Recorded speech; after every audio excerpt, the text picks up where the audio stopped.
A rash of shootings hit the nation last week, over the weekend, and now today. 3 people are dead after a man shot 2 people in a car outside a Walmart in Oklahoma. It appeared to stem from a domestic dispute. On Sunday, a mass shooting at a home in Fresno, California. 4 people died and multiple others were injured when someone opened fire as those gathered in the backyard watched a football game. In Santa Clarita, California, a vigil Sunday night honored the victims of last week's high school shooting. 16-year-old Nathaniel Burhow opened fire on 5 fellow students Thursday before turning the handgun on himself. 2 students died, as did Burhow.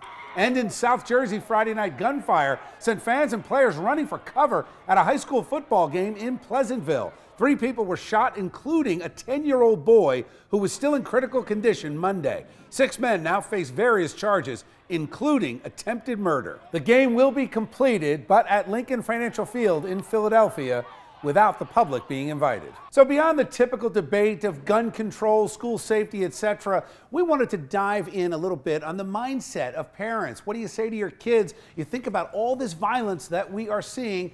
What kind of an impact is it having? Let's bring in tonight's A-plus panel. Allison Young, Republican strategist and mom. Good to see you, Allison. Thanks, Bill. And Garland Nixon, slightly to my political left, radio talk show host, also a dad. Yes, Good to see you, Garland. All right, Garland, I'm going to start with you on this. Part of this is we hear about it because social media drives every single thing viral. So we're hammered by it all the time. As a father, forget you former police officer, everything, is there something different that maybe you're having a conversation as a parent that you weren't having 10 years ago? Oh, I think there definitely is. A big part of it is different people are having that conversation. Maybe if you lived in a poor neighborhood where there was a lot of violence, you had that conversation with your kid. But now we have people who are living in suburban and upper class America that are having the conversation about their kids of how to avoid violence. And I think that's what's freaking a lot of people in this country out. Allison, as a mom, you've got a young daughter. I mean, is it a conversation that you're having or not yet? She's too young.